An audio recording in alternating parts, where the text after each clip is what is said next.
गांव जाकर जहां पंकज अपनी पत्नी शांति के साथ एक फ्लैट में रहा करता था। उसके माँ बाप, छोटा भाई और भाई की पत्नी गांव में रहा करते थे। सब कुछ नॉर्मल चल रहा था, लेकिन आज से सब बदलने वाला था। शांति, जरा एक कप चाय बना दो, सर में बहुत दर्द हो रहा है। ठीक है, अभी बना देती हूँ। उसके बाद ना आपको एक खुशखबरी देनी है। क्या खुशखबरी है, पहले वही बता दो। नहीं, अभी थोड़ा इंतजार करो, चाय लेकर आती हूँ फिर बताती हूँ। अरे यार, तुम्हें ना मुझे तड़पाने में बहुत मजा आता है। ऐसा ही समझ लो। शांति फटाफट किचन में गई और पंकज के लिए चाय बनाकर लाई। ये लीजिए, आपके लिए स्पेशल अदरक वाली चाय। Thank you so much. लेकिन अब जल्दी से बताओ क्या खुशखबरी है, मुझसे रहा नहीं जा रहा है। कहीं तुम माँ तो नहीं बनने वाली हो? अरे क्या आप भी, ऐसा कुछ भी नहीं है। बात तो बस इतनी सी है कि आपके माँ बाबूजी गांव से यहाँ आ रहे हैं। आज सुबह उनका फोन आया था। क्या, सच में? हाँ, कल सुबह आएंगे। अरे तो तुमने उनके आने की तैयारी करी कि नहीं? दूसरा वाला कमरा साफ है कि नहीं, और बाकी सारी चीजें? अरे शांति, आप ज्यादा टेंशन ना लो, सब कुछ ठीक है। मैंने आज सुबह ही सारे घर की सफाई करी थी और उसके बाद सब देख लिया है। घर में सब कुछ है, कोई परेशानी नहीं होगी। चलो अच्छी बात है, क्योंकि वो लोग पहली बार यहाँ आ रहे हैं तो उन्हें कोई कमी महसूस नहीं होनी चाहिए। अगली सुबह का सूरज अभी पूरी तरह निकला भी नहीं था कि दरवाजे की घंटी बज उठी। पंकज और शांति एकदम चौकन्ने हो गए। पंकज भागकर दरवाजा खोलने गया। दरवाजे पर मोहनलाल और रामकली खड़े थे। अरे बाबूजी, माँ, आप लोग आ गए। कितना अच्छा लग रहा है आपको देखकर। अरे बेटा, तुझे देखने को आंखें तरस गई थी, अब जाकर चैन मिला। नमस्ते बाबूजी, नमस्ते माँ जी, आइए पहले अंदर आइए। शांति ने दोनों के पैर छुए, फिर एक थाली में फूल, रोली और मिठाई लेकर आई। पूरे पारंपरिक अंदाज में आरती उतारी और दोनों को तिलक लगाया। ये सब इसलिए ताकि आपको लगे कि हम शहर आकर भी अपनी जड़ों को नहीं भूले हैं। बेटिया, तू तो जैसे लक्ष्मी है इस घर की, और तेरा पति भाग्यवान। सच कहूं शांति, आज दिल खुश हो गया। तुम दोनों ने जो स्वागत किया उससे मन तन तृप्त हो गया। अरे माँ, बाबूजी, आपको आने में कोई तकलीफ तो नहीं हुई ना? तकलीफ? अरे बेटा, यहाँ तो सब कुछ एकदम फिल्मी है। ट्रेन से उतरते ही गाड़ी वाले ने पूछा सर कहाँ चलना है, और सीधे हमें तुम्हारे पते पर ले आया। एकदम राजा महाराजा वाली सवारी। पैसे थोड़े ज्यादा लिए, वो बात अलग है। अरे वो जो ट्रेन थी ना, जो ऊपर पुल पर चल रही थी, मैं तो समझी कहीं गिर ना पड़े। माँ जी, वो मेट्रो ट्रेन है, यहाँ तो ऐसे ही चलता है सब। अब आप लोग आराम करिए, मैं अभी आपके लिए स्पेशल चाय लेकर आती हूँ। शांति मुस्कुराते हुए किचन की तरफ बढ़ गई। इधर पंकज अपने माँ पापा के पास बैठकर गपशप करने लगा। अरे बेटा, ये घर भी कमाल का है, एकदम डिब्बे जैसा, लेकिन भीतर राजा महाराजा का ठाठ। और देखो ना, इस दीवार पर लगे ये फोटो एकदम हीरो हीरोइन जैसे लग रहे हैं ना दोनों। थोड़ी देर में शांति गर्मा गर्म चाय लेकर आई। लीजिए माँ बाबूजी, ये रही आपकी मसालेदार अदरक वाली चाय। मजा आ गया बेटा, पर अब तनिक नहाने का मन है। बिल्कुल, आप पहले जाइए, टॉवेल वगैरह सब बाथरूम में ही है। मोहनलाल जैसे ही बाथरूम में गए, उनकी आंखें फटी की फटी रह गई। अरे बाप रे, यहाँ तो सीधे टोटी से पानी गिर रहा है, और ऊपर छत से बरसात भी। अरे क्या चमत्कार है बब्बा। बाबूजी, वो शावर है, शहर में वैसे ही नहाते हैं। हमारे यहाँ तो कुएं से बाल्टी भर भर के लाते हैं, और यहाँ ये तो जैसे देवताओं का स्नान घर है। बारी अब रामकली की थी। वो जैसी किचन में गई तो उसकी साज सज्जा देखकर ठिठक गई। है भगवान, ये का रसोई है? चमचमाता गैस चूल्हा, बटन दबाते ही आग जल उठे, और ये डिब्बे जैसे गहनों की पेटी हो। माँ जी, ये सब आपकी सेवा में है। अब आप रोज मेरे साथ मिलकर खाना बनाएंगी। अच्छा, लेकिन बेटा तनिक दूध मिल जाता तो बढ़िया लगता, थकान उतर जाएगी।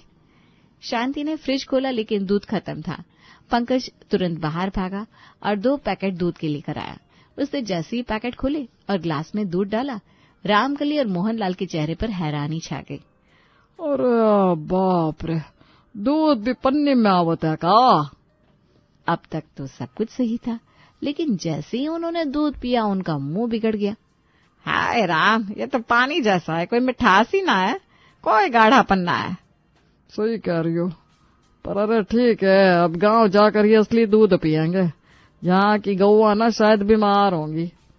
ये सुनकर सब जोर से हंस पड़े। फिर थोड़ी देर बाद पंकज तो ऑफिस चला गया और शांति घर के काम में लग गई।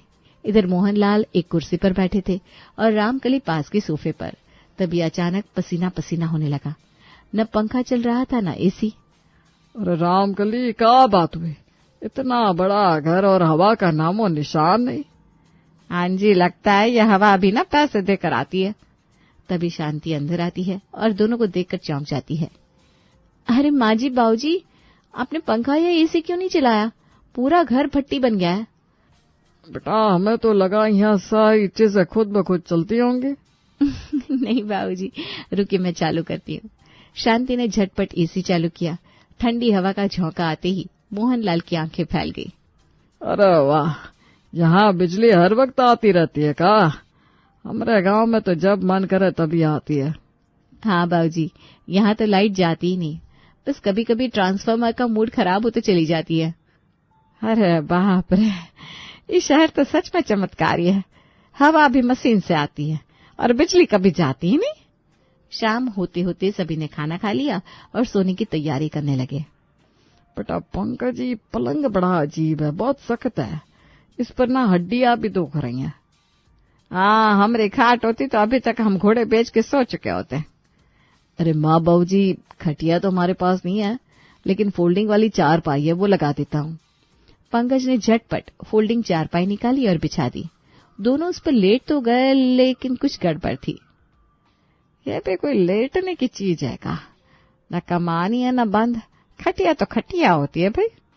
कोई बात नहीं रामकली, कुछ दिन की बात है, फिर गांव जाकर चैन से खाट पर ही सोएंगे। रात में जब वो सोने की कोशिश करने लगे तो बाहर का शोर उनकी नींद का दुश्मन बन गया। तो ये कैसी जगह है? यहाँ गाड़ियां रात में भी सोती नहीं है का? हमारे गांव में तो रात होते ही सन्नाटा घिर आता है। यहाँ तो जैसे मेला लगा हो। किसी तरह वो रात गुजारती हैं और सुबह होते ही पंकज हॉल में आता है। माँ बाबूजी, कैसी रही रात? क्या बता बेटा, नींद तो आई नहीं। ये शहर तो शोर गुल का राजा है। हाँ, हमारे गांव में तो झिंगुर की आवाज तक सुनाई देती है। खैर कोई बात नहीं, गांव जाकर सुकून से सो लेंगे। हाँ माँ जी, यहाँ थोड़ा शोर तो रहता ही है, पर हमें तो अब आदत हो गई है। चलिए मैं आपके लिए नाश्ता बनाती हूँ। शांति नाश्ता ले आई। टोस्ट, बटर, कॉर्नफ्लेक्स और संतरे का जूस। बेटा ये क्या है? ये तो कागज जैसी रोटी है। और ये दाना मुर्गियों के लिए लाए हो का? माँ जी, बाबूजी, ये तो शहर का हेल्दी नाश्ता है। अच्छा, खा लेते हैं। बाकी असली नाश्ता तो गांव जाकर करेंगे। गांव जाकर करेंगे, गांव जाकर करेंगे, ये बात बार बार सुनकर पंकज और शांति थोड़े अनकंफर्टेबल हो रहे थे, मगर कुछ बोल नहीं पा रहे थे। नाश्ते के बाद मोहनलाल और रामकली बाहर ताजी हवा लेने निकले, लेकिन शहर की हवा ने उन्हें झटका दे दिया। अरे कैसी हवा है? धुआं ही धुआं है। ताजी हवा ढूंढने निकले थे और मिल गया धुआं का गुब्बार। दोनों आसपास के घरों में झांकते हैं, किसी से बात करना चाहते हैं, लेकिन कोई नहीं रुकता। ये सब कहाँ भागे जा रहे हैं? किसी के पास 2 मिनट की फुर्सत ना है। हमारे गांव में तो सब मिलजुल कर रहते थे, यहाँ तो जैसे सबको अकेलापन प्यारा है। उदास होकर दोनों वापस घर आते हैं और शांति से कहते हैं, बेटा ये शहर तो बड़ा अजीब है। हवा भी गायब, लोग भी गायब। हाँ, शहर की जिंदगी जरा भागदौड़ भरी होती है बाबूजी। कोई बात नहीं बेटा, अब ये सब भी ना गाँव जाकर ही करेंगे। अब दोपहर का समय हुआ। शांति ने बड़े प्रेम से खाने की थाली सजाई। गर्मा गर्म दाल, रोटी, मिक्स वेज, चावल और मिठाई में सूजी का हलवा। मगर जैसे ही रामकली ने पहला निवाला मुंह में डाला, उसका चेहरा ऐसे बन गया जैसे जहर खा लिया हो। हे राम, ये क्या खिला दिए बहू? ये दाल में तो बिल्कुल स्वाद ना है। हमारे गांव में तो गंगा जी के जल जैसी दाल बनती है। और ये सब्जी, अरे बहू, इसमें वो असली देसी घी की खुशबू ही नहीं आ रही। लगता है ये किसी मिलावटी तेल में बनी है। नहीं बाबूजी, ये ऑर्गेनिक सब्जी है, और मैंने ऑलिव ऑयल में बनाई है, बहुत हेल्दी होती है। हेल्दी? अरे बहू, गांव में हम तो दिन भर खेत में काम करके घी में तली भिंडी खाते हैं और फिर भी 56 की तरह चलते हैं। और ये हलवा, इसमें तो काजू का नामो निशान ना है। गांव में जब पूजा होती है ना, तब ऐसा हलवा बनता है कि खा के आत्मा तृप्त हो जाए। शांति बेचारी हर एक चीज का जस्टिफिकेशन देती रही, पर वो दोनों जैसे कसम खा चुके थे कि आज खाने की बखिया उधेड़ कर छोड़ेंगे। भाऊजी, शहर का खाना थोड़ा अलग होता है, लेकिन मैं अगली बार आपके हिसाब से बनाऊंगी। नहीं बहू, कोई बात नहीं। अब तो हम गांव जाकर ही असली स्वाद चखेंगे। यहाँ तो सब कुछ दिखावटी है। शांति ने एक फीकी सी मुस्कान दी और बर्तन समेटने लगी। रात हुई तो मोहनलाल बोला, चलो रामकली, छत पर चलते हैं। चांदनी रात में छत पर लेटना क्या सुख देता है। हाँ चलिए जी, और हवाओं की वो मीठी सरसराहट। चलो बहू। बाऊजी, हमारी अपनी छत तो नहीं है, ये फ्लैट है, लेकिन सबसे ऊपर वाली छत पर जा सकते हैं, वहीं चलिए। क्या अपनी छत नहीं? अरे भाई, छत तो घर की आत्मा होती है, बिना छत के तो घर अधूरा लगता है। खैर, सब मिलकर सबसे ऊपर छत पर पहुंचे, लेकिन वहां जाकर एक और झटका। चारों ओर फ्लड लाइट्स, हॉलोजन लैंप और झगमगाते टावर की लाइट्स में चांद ढंग से दिख ही नहीं रहा था, ना तारे दिख रहे थे। हे भगवान, ये कैसा शहर है। यहाँ तो आकाश भी झूठा लगता है। गांव में तो लगता है जैसे चांद तारे गोदी में आ जाए। चलिए रामकली, नीचे चलते हैं। अब तारे तो गांव जाकर ही देखेंगे, यहाँ तो रात भी रात जैसी ना है। अगली सुबह होते ही, रामकली, तुम्हें कुछ महसूस हो रहा है क्या? यहाँ जानवर भी नहीं दिखते, न कोई गाय, न भैंस, न बकरी। अरे गांव में तो सुबह उठते ही बकरियों की मेमियाहट, गांव की रंबाहट, पूरा संगीत बजता है। बाबूजी, अगर आप चाहे तो हम एक प्यारा सा कुत्ता पाल लेते हैं, आजकल हर किसी के घर में होता है। अरे बहू, कुत्ता कौन पालता है? हम तो गाय भैंस के लोग हैं, दूध भी मिलता है और प्यार भी। माँ, हमारी सोसाइटी में भैंस या बकरी पालने की अनुमति नहीं है, बहुत सख्त नियम है।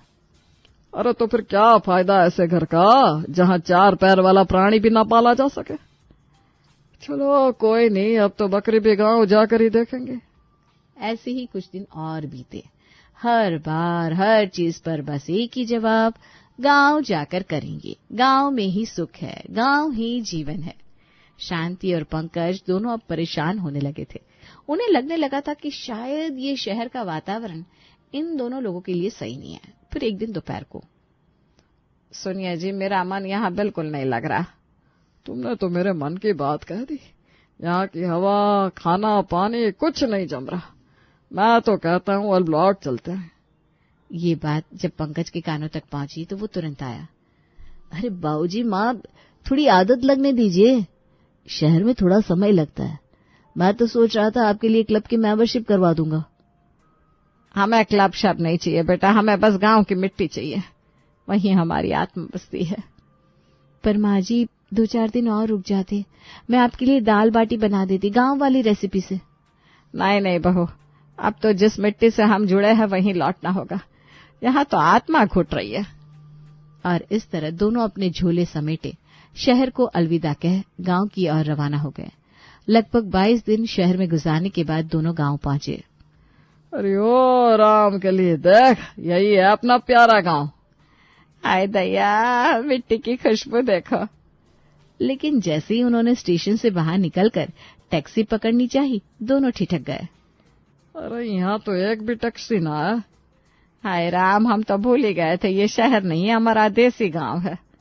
आखिर एक टांगा मिला और दोनों उसमें बैठकर घर की ओर निकल पड़े।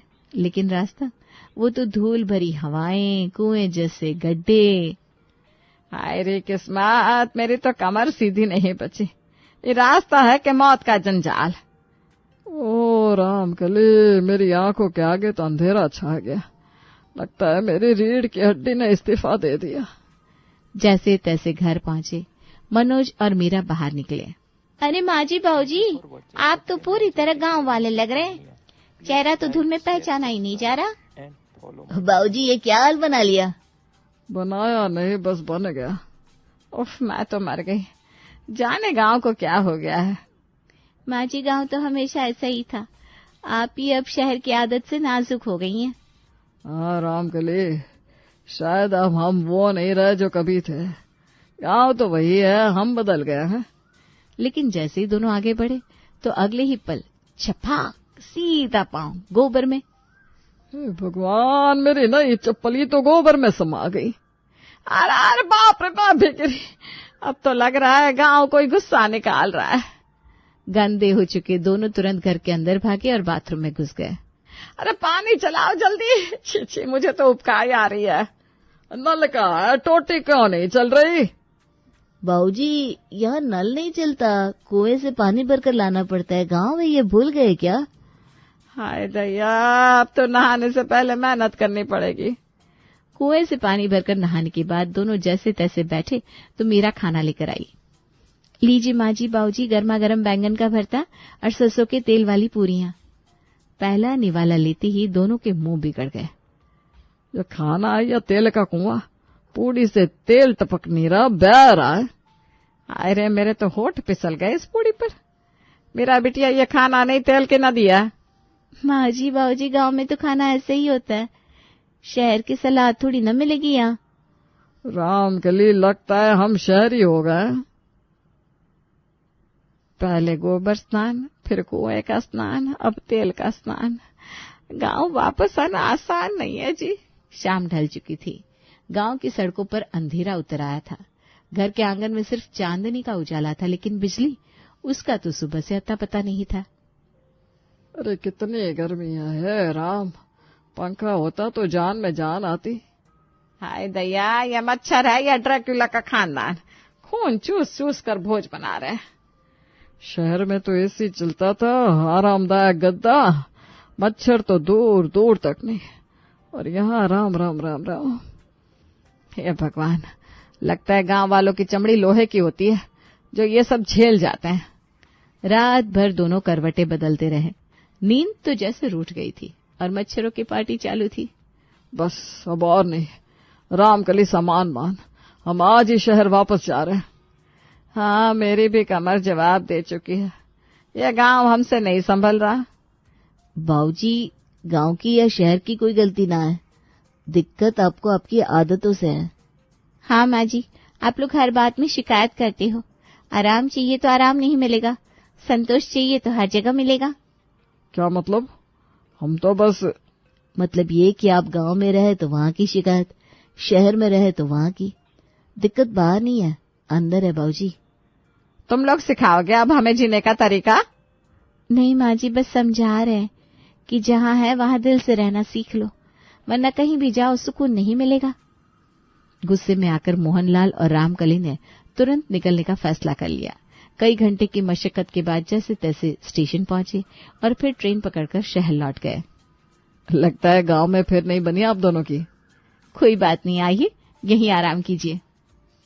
ज्यादा हंसो मत, तुम्हारे यहाँ रहकर ही तो हमारी आदतें बिगड़ गई है। नहीं माँ, आदतें नहीं, बस एक आदत, शिकायत करने की आदत। गांव हो या शहर, दोनों में अच्छाई बुराई होती है, फर्क है तो सोच का। इस बार बात सीधी दिल में लगी। मोहनलाल और रामकली एक दूसरे को देखने लगे।